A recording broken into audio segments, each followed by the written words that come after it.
Welcome back to Hopeful Horizon, where we bring you stories that captivate, inspire, and sometimes even shock you. Today's story is one of unexpected courage, determination, and poetic justice. It all starts at a gas station, where a group of arrogant bikers decides to pick on a hardworking Hispanic construction worker. What they don't realize is that this man isn't just skilled with tools, he knows how to stand his ground. What follows is a stunning confrontation, filled with twists you won't see coming. Stay tuned as we explore themes of strength, prejudice, and redemption in this gripping tale.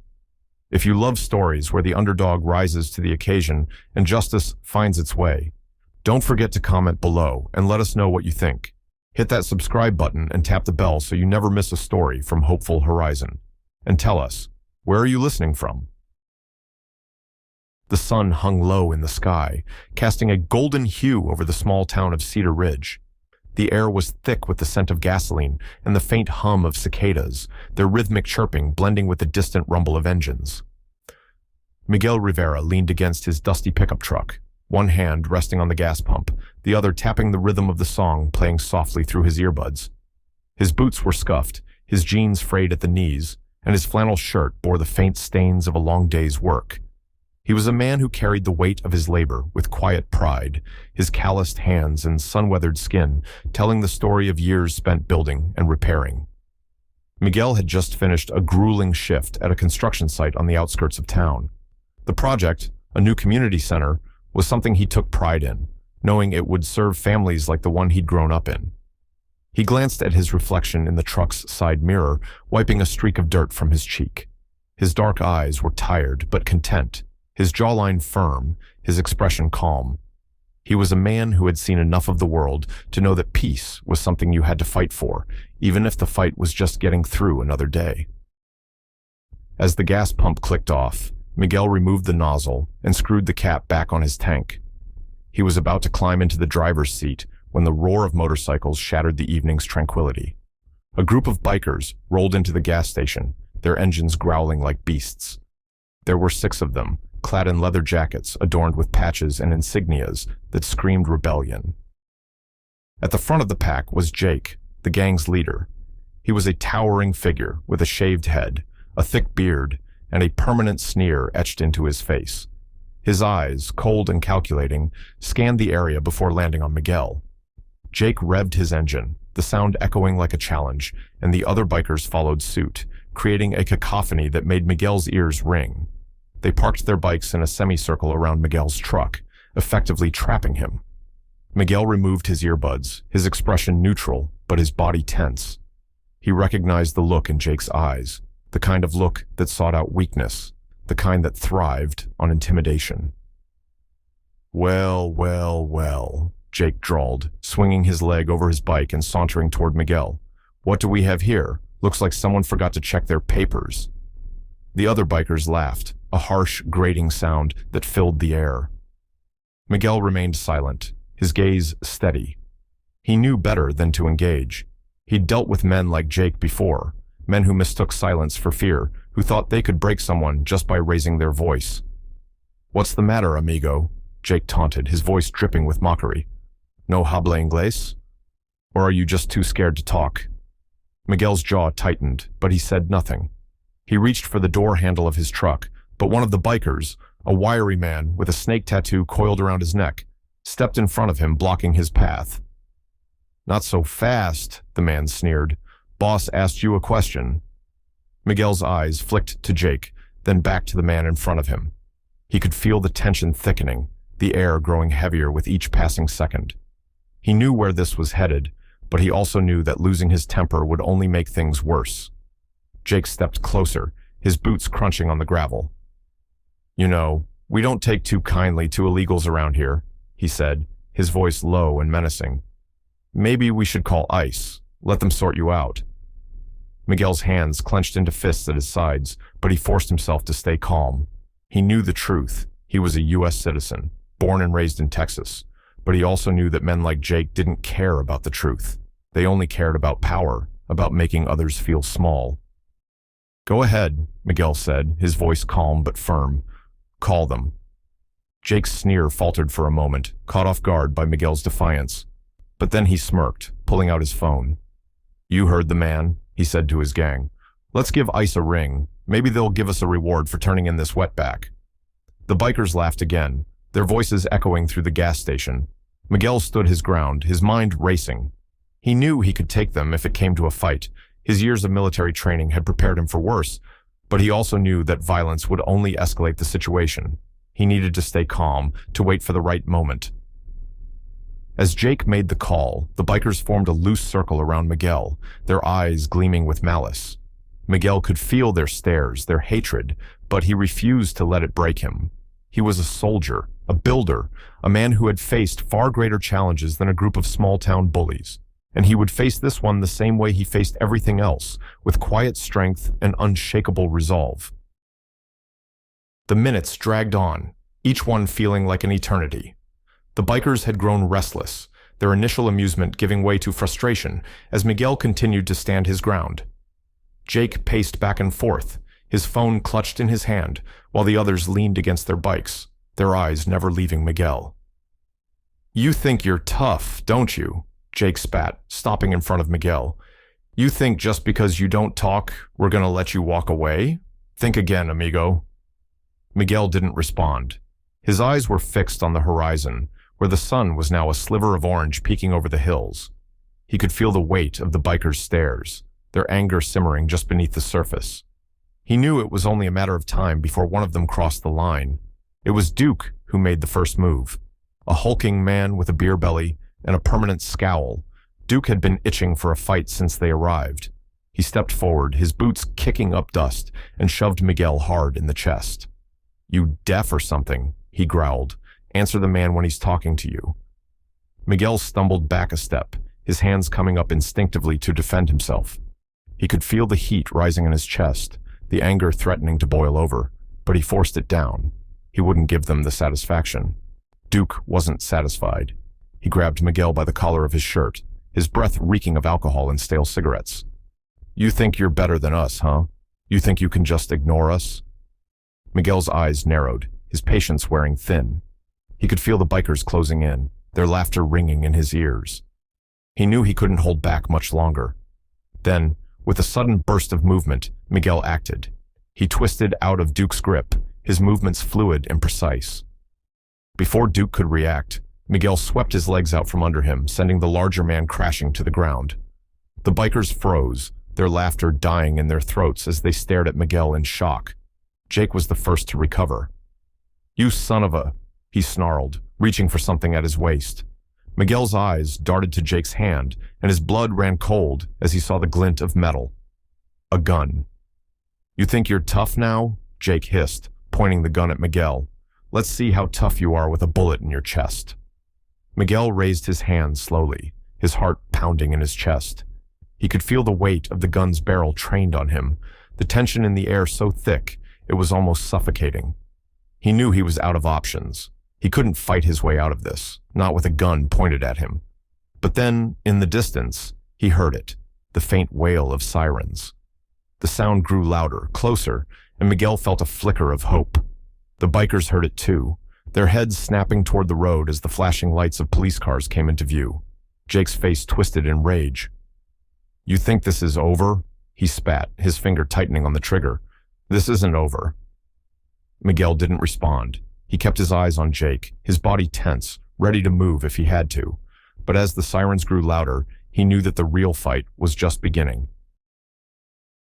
The sirens grew deafening as two police cruisers and an unmarked ICE vehicle skidded to a halt in front of the gas station. The flashing red and blue lights painted the scene in stark, alternating colors, casting long shadows that danced across the gravel. Miguel stood motionless, his hands still raised, his eyes locked on Jake, who was now visibly sweating, the gun trembling slightly in his hand. The bikers, who had been so confident moments ago, now looked like cornered animals, their bravado evaporating under the glare of law enforcement. "Drop the weapon, now!" one of the officers barked, his voice cutting through the tension like a knife. Jake hesitated, his eyes darting between Miguel and the police. For a moment, it seemed like he might do something reckless, but then, with a muttered curse, he let the gun clatter to the ground. The officers rushed forward, tackling Jake and cuffing him with practiced efficiency. The other bikers backed away, their hands raised in surrender, their faces pale.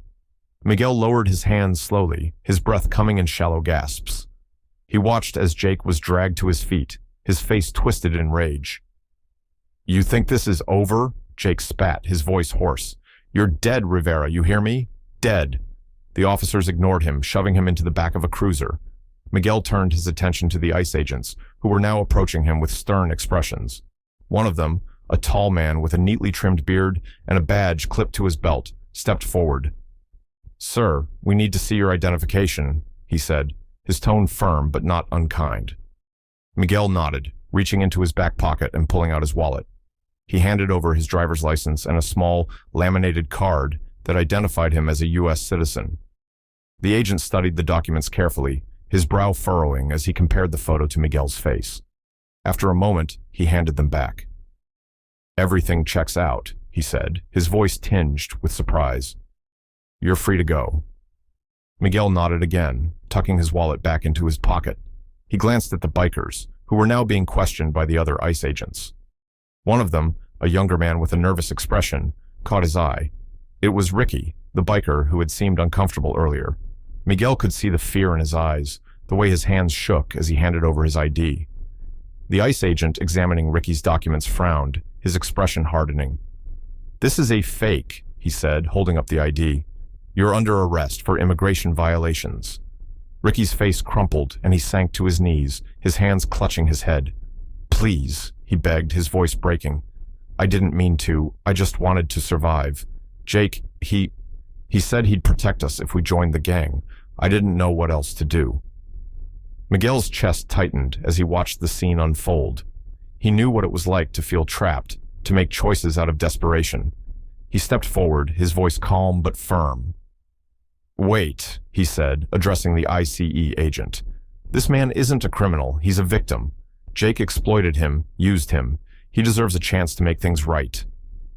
The agent hesitated, his eyes narrowing as he studied Miguel. "And who are you to vouch for him?" he asked. "I'm someone who believes in second chances," Miguel replied, his gaze steady. "And I'm willing to help him get his life back on track." The agent sighed, rubbing his temples as if weighing his options. Finally, he nodded. "Fine, but he's coming with us for now. If you want to help him, you'll need to go through the proper channels." Miguel nodded, his mind already racing with plans. He would need to call his contacts, reach out to organizations that could help Ricky and Carlos. It wouldn't be easy, but he knew it was the right thing to do. The days that followed were a whirlwind of phone calls, meetings, and paperwork. Miguel reached out to a local immigrant rights organization, La Luz de Esperanza, which had a reputation for helping undocumented immigrants navigate the complex legal system. He also contacted a lawyer he knew from his time in the military, a woman named Elena Martinez, who specialized in immigration cases. Elena agreed to take on Ricky and Carlos's cases pro bono, her sharp mind and unwavering determination making her the perfect advocate. Miguel spent hours with the two men, helping them prepare their stories and gather the necessary documents. He could see the fear in their eyes, slowly being replaced by hope, and it filled him with a sense of purpose. Meanwhile, Jake's arrest had sent shockwaves through the biker gang. Without their leader, the group quickly fell apart, their members scattering to avoid the scrutiny of law enforcement. Jake himself was charged with multiple crimes, including assault with a deadly weapon, false reporting, and exploitation of vulnerable individuals. His trial was swift, and the evidence against him was overwhelming. He was sentenced to 10 years in prison, a fitting end for a man who had spent his life preying on others. As for Ricky and Carlos, their journey was just beginning. With Elena's help, they were able to apply for asylum, citing the exploitation and abuse they had suffered at the hands of Jake. The process was grueling, but Miguel stood by them every step of the way, offering support and encouragement. One evening, as the sun dipped below the horizon, Miguel sat on the steps of the community center he had helped build. The project was nearly complete, and he felt a deep sense of satisfaction as he looked at the sturdy walls and gleaming windows. This was more than just a building. It was a symbol of hope, a place where people could come together and build a better future. Ricky and Carlos approached him, their faces filled with gratitude. "Miguel," Ricky said, his voice trembling with emotion. "We don't know how to thank you. You didn't have to help us, but you did. You gave us a chance when no one else would." Miguel smiled, his eyes warm. "Everyone deserves a second chance," he said. "Just promise me you'll make the most of it." Carlos nodded, his eyes shining with determination. "We will," he said. "We're going to turn our lives around, start fresh, and we'll never forget what you did for us." Miguel stood, clapping both men on the shoulder. "Good," he said. "That's all I ask." As Ricky and Carlos walked away, Miguel took a deep breath, the cool evening air filling his lungs. He felt a sense of pride, not just for standing up for himself, but for helping others find their way. The world was far from perfect, but in moments like this, he could see the potential for change, for compassion, for redemption. He climbed into his truck, the engine purring to life. As he drove away from the gas station, the memories of that fateful day played in his mind. It had been a test of his strength, his patience, and his humanity. And in the end, he had passed, not just with flying colors, but with a heart full of hope. The road ahead was long, but Miguel knew he was ready for whatever came next, because sometimes, even in the face of hatred, there was an opportunity for compassion and change, and that was a lesson worth fighting for. Thank you for joining us on this powerful journey of resilience, justice, and unexpected twists. Raphael's story reminds us that strength isn't just about physical ability. It's about dignity, courage, and the refusal to back down in the face of prejudice. If this story inspired or moved you, be sure to leave a comment below and share your thoughts. Don't forget to hit the subscribe button and tap the bell so you never miss more impactful stories from Hopeful Horizon. And as always, let us know where you're listening from. Until next time, stay hopeful, stay strong, and never forget the power of standing tall against adversity.